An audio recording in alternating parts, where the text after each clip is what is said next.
দিবসে আসেন, আমরা শ্রমিক কৃষক ঐক্যবদ্ধভাবে আমরা শপথ নেই যে কোনো স্বাধীনতা বিরোধী শক্তি ওই বিএনপি জামাতের আন্দোলনকে আমরা রুখে দাঁড়াবো এবং বাংলাদেশকে আমরা সত্যিকার অর্থে জননেত্রী শেখ হাসিনার নেতৃত্বে একটি ক্ষুধামুক্ত, দারিদ্র্যমুক্ত, শ্রমিক কৃষকের জন্য একটি রাষ্ট্র আমরা আরো বিকশিত করব।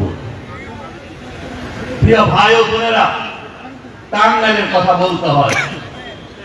34 বছর যাবৎ এই শ্রমিক ফেডারেশন একটি রেজিস্টার্ড সংগঠন।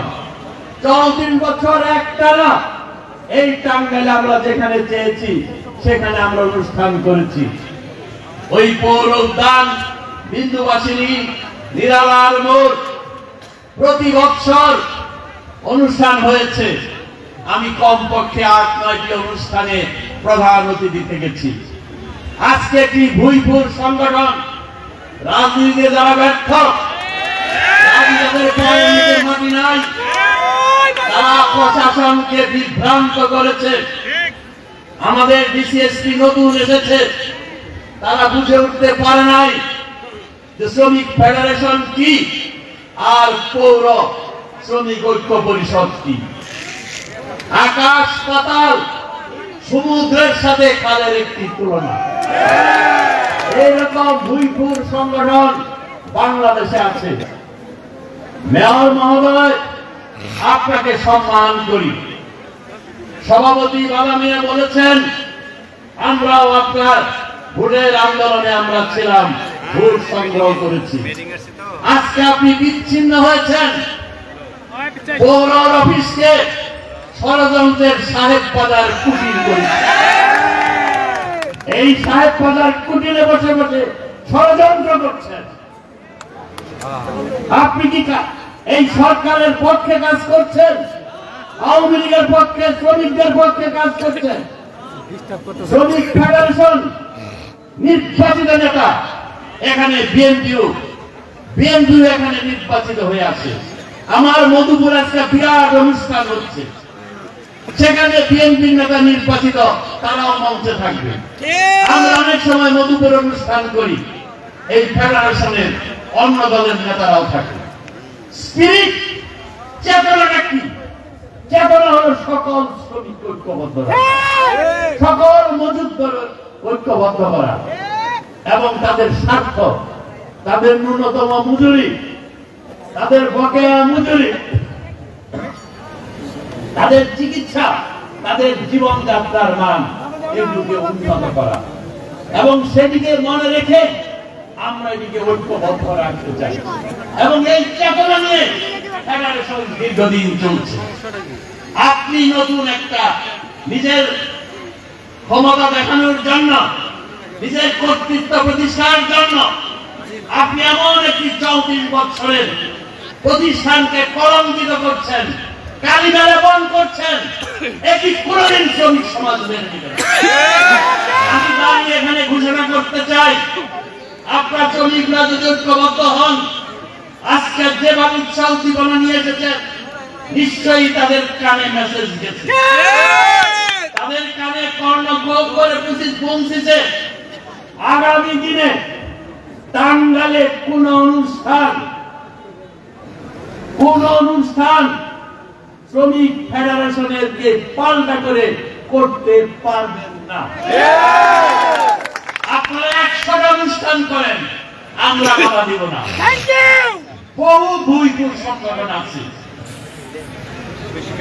আপনারা এই যে শরীরে যেরকম পোড়া হলে পোড়া থেকে পুঁজ বেড়ে ফেলতে হয়, এই পূজারা অনেক সংগঠন হয়, সেটি হতেই পারে। আমরা শান্তিতে বিশ্বাস করি, আমরা সন্ত্রাসে বিশ্বাস করি না, আমরা সন্ত্রাসে বিশ্বাস করি না।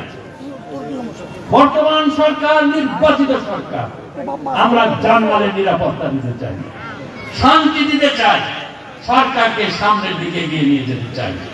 প্রিয় ভাই ও বোনেরা, আমি সুস্পষ্ট ভাবে বলতে চাই, পরিবেশ নষ্ট করবেন না, পরিবেশ নষ্ট করবেন না। জনগণ মোকাবেলা করবে, আপনাদেরকে রুখে দাঁড়াবে, মূল্য আপনাদেরকে অনেক বেশি দিতে হবে। আজকে অনেক নেতা আপনাদের কাছে গিয়েছেন। ইংরেজিতে একটা কথা আছে, ড্রাউনিং ম্যান ক্যাচেস ফিশার। মানুষ যখন ডুবে তখন ফর্মুলা ধরে বাঁচতে চায়। আমরা আপনাকে ডুবাই নাই, আমরা আপনাকে ডুবাইতে চাচ্ছি না। এখনো সময় আছে, এখনো সময় আছে। যারা নিজের ভুলের জন্য, নিজেদের আদর্শের স্খলনের জন্য, নিজেদের বিভ্রান্তির জন্য, নিজেরা বিপথে পরিচালিত হওয়ার জন্য যারা ডুবতে বসেছেন, তাদেরকে আমি বিনীত অনুরোধ করি, আওয়ামী লীগের মূল ধারায় আসেন, মূল ধারায় কাজ করেন। নেতা আমাদের কে? আমাদের আদর্শ, মানবতার আদর্শ, অসাম্প্রদায়িক বাংলাদেশ, গণতান্ত্রিক বাংলাদেশ, ধর্ম নিরপেক্ষ বাংলাদেশ, ন্যায় ও সত্যের ভিত্তিতে, সমতার ভিত্তিতে, সমাজতন্ত্রের যে কথা আওয়ামী লীগের অন্যতম স্তম্ভ, সমতার ভিত্তিতে, শ্রমিক এবং মালিকের সমতার ভিত্তিতে একটি সুষ্ঠু রাষ্ট্র ব্যবস্থা, সমাজ ব্যবস্থা, সেটি হল আমাদের আদর্শ।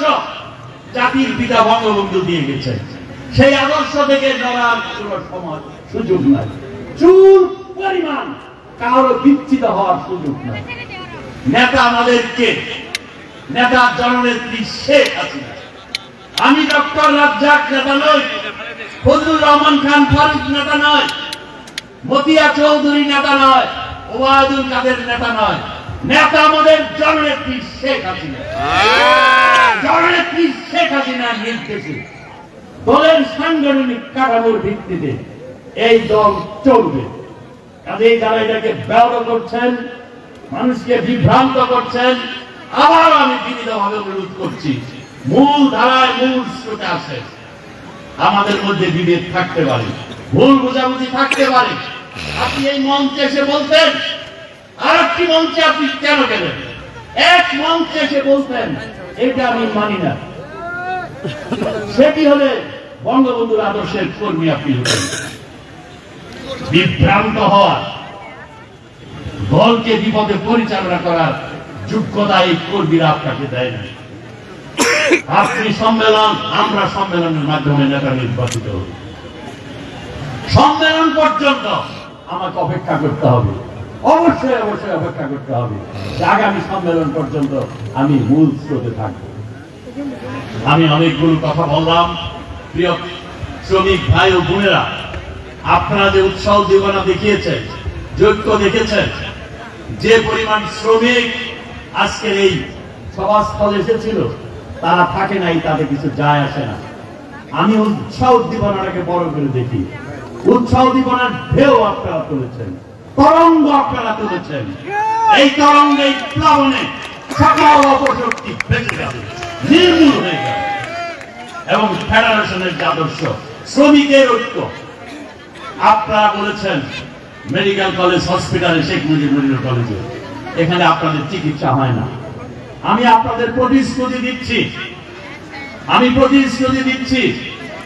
শ্রমিকদের জন্য বিশেষ ব্যবস্থা ইনশাআল্লাহ আমরা করব।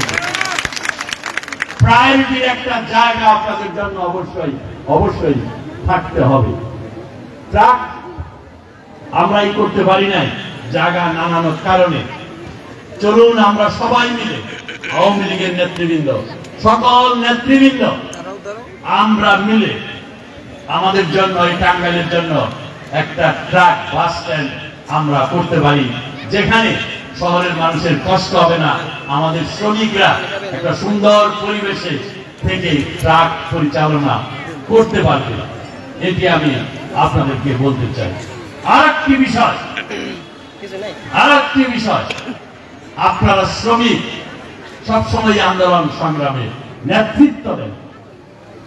আমি আপনাদের জিজ্ঞাসা করি, যে কয়জনই রয়েছেন, গত 5 বছরে টাঙ্গাইল শহরে একটা খুন হয়েছে কিনা? আমি গাড়ি চালিয়ে আসি 2010 সালে, এই শুনলাম যে মূল শহর সেখানে খুন, দিনে এসে ঘরের মধ্যে ঢুকে একজনকে খুন করে গেল। এমন একজন খুনির আত্মীয় এসে আমাকে টেলিফোন করে বলল যে স্যার একজনকে গ্রেফতার করেছি, তার বাড়িতে 4টা আমেরিকান পিস্তল, সর্বশেষ আধুনিক মডার্ন পিস্তল সহ 4 জনকে গ্রেফতার করেছি। তারা আজ কোথায়? তারা নাই বলে টাঙ্গাইল শহরে চাঁদাবাজি নাই, টেন্ডারবাজি নাই। তারা নাই বলে টাঙ্গাইল শহরে খুন হয় না প্রতিদিন। 5 বছরে একটা খুন হয় নাই। যারা গোপনে মানুষ খুন করত, অগোপনে মানুষ খুন করত, যেমন যেমন মানুষকে খুন করত, যারা মনে করতো তার জন্য জব ঠিক করতে হবে। যখন ফারুককে খুন করেছে মুক্তিযোদ্ধা, রাত 11টার সময় আমার কাছে টেলিফোন দিয়েছে। আমি শোনার সাথে সাথে মাননীয় প্রধানমন্ত্রীকে টেলিফোন করেছি, আপা টাঙ্গাইলে ফারুক আমাদের দপ্তর সম্পাদক, তাকে এই মাত্র গুলি করে হত্যা করেছে। আমি মনে করেছিলাম আপা হয়তো ফারুককে ওইভাবে চিনে না, ছোট নেতা, বলছে একটু ল্যাংরায় হাত তুলে ফারুক। আমি বললাম যে জি। বড় কি চিৎকার করে উঠে চাপা, ফারুককে কেউ হত্যা করতে পারে? ফারুককে কেউ হত্যা করতে পারে?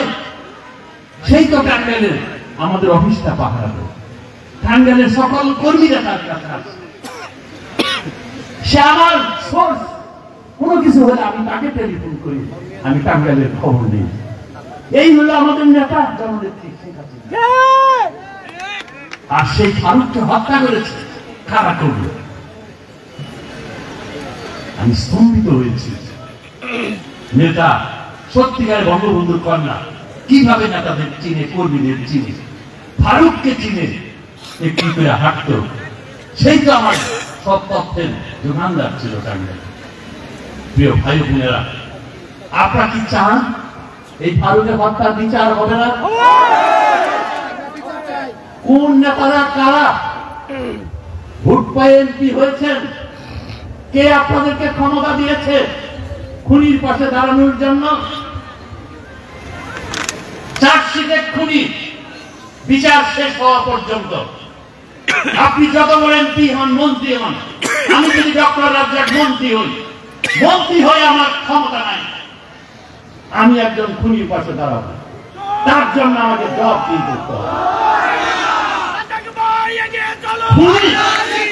খুনির পাশে যারা দাঁড়ায় তারাও অন্যায়কারী, তারা অন্যায়কারী। আসুন আমরা আজকে শপথ নেই, যারা খুনির পাশে দাঁড়ায়, খুনিকে সহযোগিতা করে, তাদেরকে আমরা ঘৃণা করব, এবং আমরা যারা খুনি তাদের আমরা বিচার চাই। আল্লাহ রাব্বুল আলামিন তার দরবারেও আমরা দোয়া করি।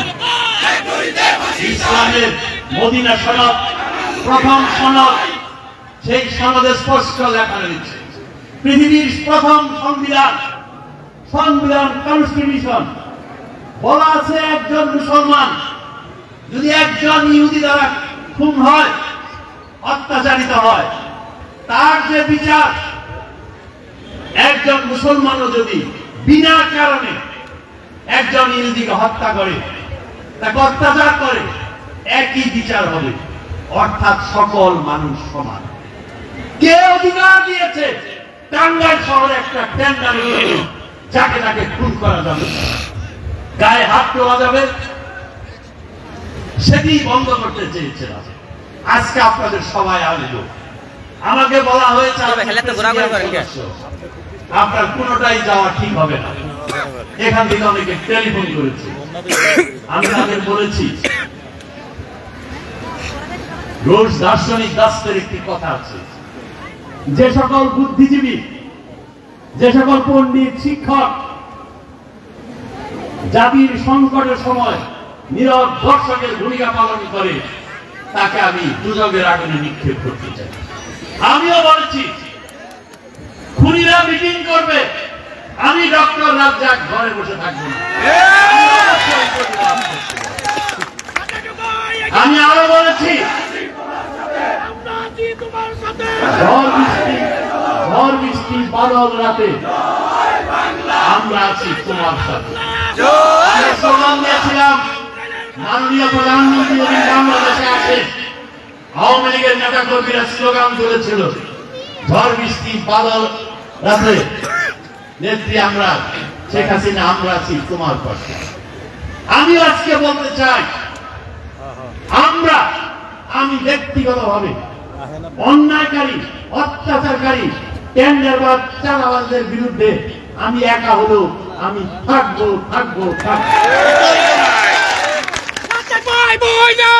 মুক্তিযুদ্ধে গিয়েছিলাম, জীবন দিতে গিয়েছিলাম, সর্বোচ্চ ত্যাগের মানসিকতা নিয়ে গিয়েছিলাম।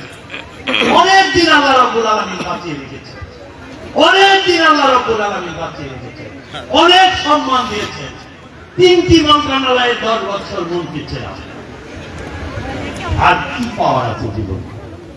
এই দল করে আপনাদের ভালোবাসা নিয়ে এই শ্রমিকরা, কৃষকরা, তৃণমূলের, আওয়ামী লীগের কর্মীরা আপনার রক্ত ঘাম দেন বলে আমি মন্ত্রী, আমি গাড়ি চালাই, আমার গাড়িতে ফ্ল্যাগ উড়ে আমি সুযোগ সুবিধা ভোগ করি।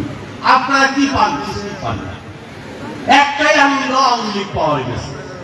একটাই আনন্দ, দলটা ক্ষমতায়। যে দল ক্ষমতায় আসলে দেশের উন্নয়ন হয়।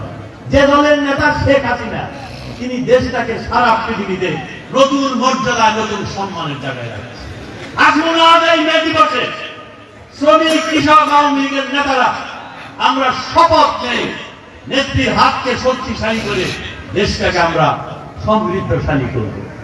আজকে আমাদের মিটিংয়ে আমাদের একজন এমপি, আমার পরম স্নেহের, আমার জীবনের, রাজনৈতিক জীবনের অন্যতম সহচর শওকত মবিন শাহজাহান, তার সন্তান সখীপুর থেকে দুইবার নির্বাচিত এমপি অনুপম জয় আমাদের মাঝে এসেছেন। উনি আসলে একটু শুভেচ্ছা দিতে পারেন, অথবা আমার পাশে এসে একটু শুভেচ্ছা বলুন।